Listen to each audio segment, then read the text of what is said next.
Well, it is Friday. I am sore. I am stiff. I still have road rash on my arm, but I am here for you because I love you. Roll the intro. Roll the intro.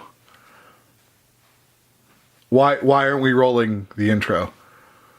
You didn't make the intro. Okay. Why didn't you make the intro? Because you were shagging my... Okay, there's no intro.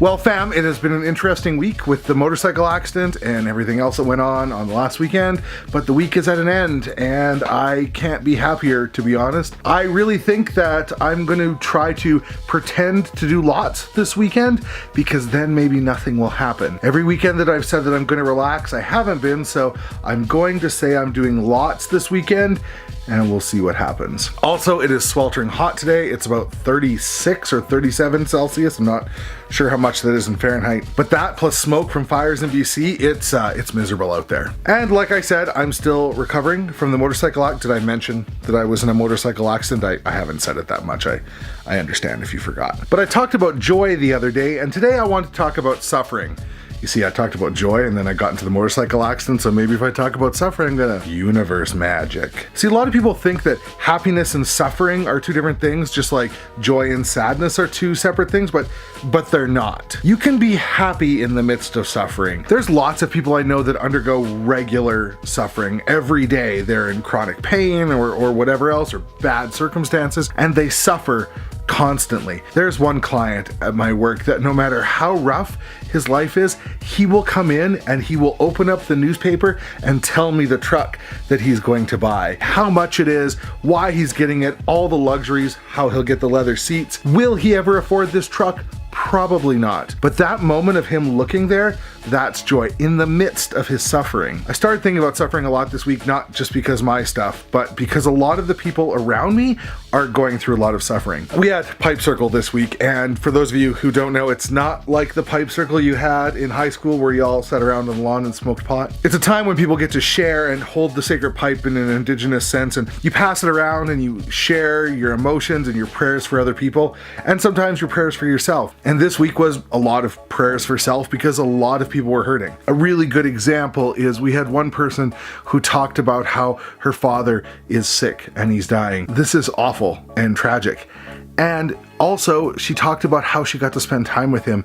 And I remember thinking about how much happiness you can cram in to that small space. I did that when my grandparents passed away, just tried to spend as much happy times with it. Even with my grandpa, the day he passed away, just being there with him was it was a happy time because even though he was leaving and that was sad, I got to be there with him. We often think that they're two different things and they're not. They can be the same things. I will be honest, I am really struggling with being happy right now because there's been a lot of bad luck stuff that's happened to me over the last few months and I'm tired. I'm kind of wishing that it would stop. I'm kind of wondering if anybody put a curse on me, so if any one of you magic workers out there know, you could kind of like, or if you put the curse on me, if you could let me know how to fix it and I can get rid of myself, that would also be wonderful. But I'm thinking about how to find happiness in the midst of that suffering, even as my bike is broken and I am sore and I just kind of want to sit. And instead, I'm trying to think about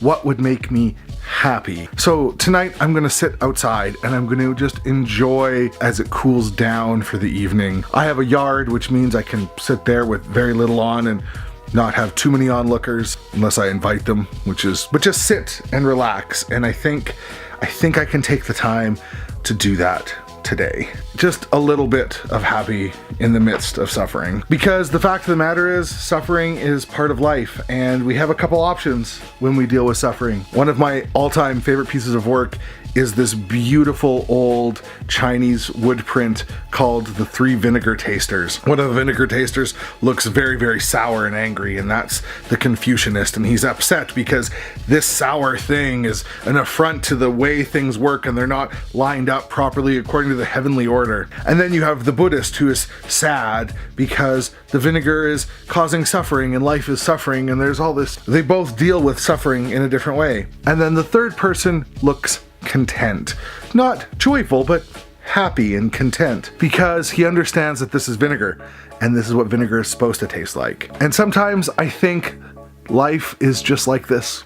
It sucks. Maybe just being content, that little mellow happy of contentedness, is all that we can expect. So I wish that for you, if you're in the midst of suffering, that you can find that little bit of happy. And Nathan Zoo, if that's a sermon for you, you're welcome. I'll pass the tithing plate later. Be generous with your blessings.